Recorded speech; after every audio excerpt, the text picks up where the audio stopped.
Swamiji, how can I enhance my spiritual growth through yoga and meditation? In order to understand how to use yoga and meditation to improve your spiritual growth, we will have to first visit yoga the way it has come to us in the West, in the recent past. And if you go into the recent past, you begin to see the West growing in affluence and prosperity. Food is easily available on the table, and exercises are missing in people's lives.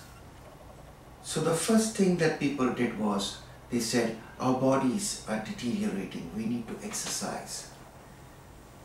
We need to walk. And so we have these little circuits where people walk. Swami creates the Walkman. And people are walking around in circles, exercising their bodies. These vessels of the spirit, what we call our physical bodies, need to be taken care of.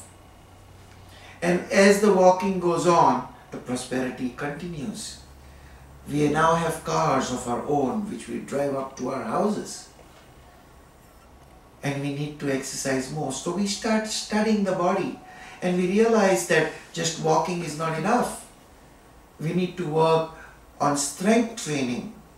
And so people start doing dumbbells and free weights. Then you have circuits. The Universal company comes up with its circuit. Now today in fitness centers you have circuit training to help keep this body in good shape, because the body is the vessel of the spirit. And it is still not enough, because even after all the walking and all the exercising, we find that we have problems. We are not able to clear ourselves in the mornings of the food that we have eaten. We are constipated. We have different kinds of physical ailments. And we realize that we are losing our flexibility. And this is where people say, oh, there are these people in the Himalayas, these yogis, they can turn their bodies into pretzels. Let's go and learn a little flexibility from them. So the introduction of yoga to the West has been that of flexibility, stretching and toning and fitness.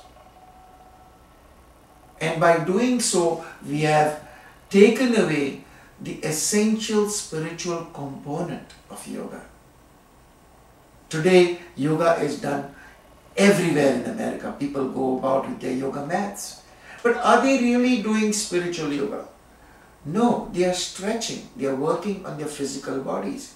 And they are deriving benefits in their physical bodies as a result of these exercises. But there is more. And the more is that you just don't cleanse your vessel. You just don't polish and take perfect care of your vessel if the content in that vessel is not purified.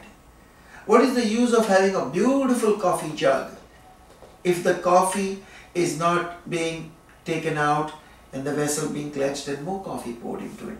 The coffee cup has lost its purpose.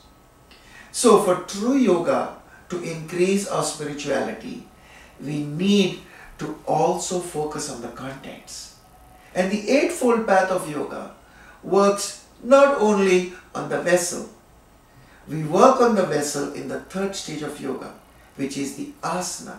But the first two limbs of yoga talk about the yama and the niyama, the do's and the don'ts.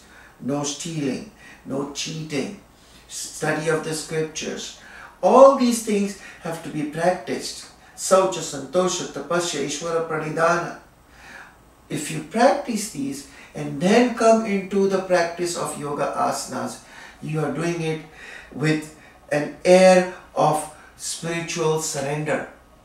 Then when you cleanse your vessel, you are preparing to fill it. The fourth stage of yoga is breathing, where you are going not only on the physical vessel, on the outside with the muscles and the bones, but now you're working on the breath. You're going on to the inner lining of the cup. You're scrubbing the cup from the inside, coming directly in contact with the contents of the cup. And the contents of the cup is your spiritual body. So after you've done the first 4 stages of Yama, Niyama, Asana and Pranayama, which is breathing, you come to the 5th step. And the 5th step is that of sense withdrawal. We have 5 indriyas or 5 senses. We use these 5 senses to go out into the world. And in Pratyahara, you bring back those 5 senses within you. We refer that to a turtle pulling back its head and its 4 limbs. You start retreating within and now start focusing on the inside contents of your cup, of this vessel. After Pratyahara, the last 3 stages of yoga are Dharana, Dhyana and Samadhi. Dharana is concentration, being centered, concentrating within on that inner environment that I talk about. The inner environment made up of thoughts, feelings, desires.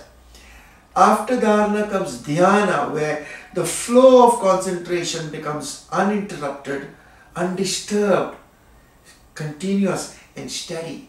And once you learn to become steady, once you learn to become totally centered in Dhyana, then suddenly you will experience Samadhi. In fact, it's not so sudden. You start blending slowly into it. But in Samadhi, you become one with the object of your concentration. There is no other. Just like the lover who is in love with his partner is totally engrossed in the beauty of the one he loves. So also is Samadhi. When you're totally engrossed with your inner being, your spiritual inner nature, your inner personality, beyond personality, your inner subtle astral body becomes the focus of your attention. You are no longer functioning from the vessel. Now you're functioning from the contents of that vessel. And the contents of your vessel are your true spiritual nature. To use yoga as a means of spiritual, as a means of gaining in spiritual growth, this is the way to practice. Physical exercises and stretching will help you with your vessel, but they will not take you any further. Your next step after you've learned to stretch and cleanse your vessel is to move within to the contents of the vessel. To look at your inner environment, your greed, your lust, your pride, your grandiosity. These are the terms we use in the West. Look at that inner person and with deep inner integrity, start releasing that person, releasing all these little impurities that are connected to the inner being. The impurities can come in form of good and bad, the way we perceive it. And once we learn to release them, we will move out of the world of duality. We will move out of this world of right and wrong and good and bad and pleasure and pain. And we will see ourselves for the true nature that we really are. And our true nature is bliss. It's Ananda. When a Swami is made into a Swami, his name is always prefixed by the word Ananda and suffixed by the word Ananda, and the prefix is the method that he uses. So that's why they call me Kripananda. I am the lowest of the low because Kripa means grace. It was given to me, this bliss.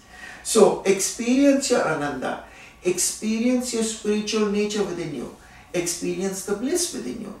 That is the true yoga.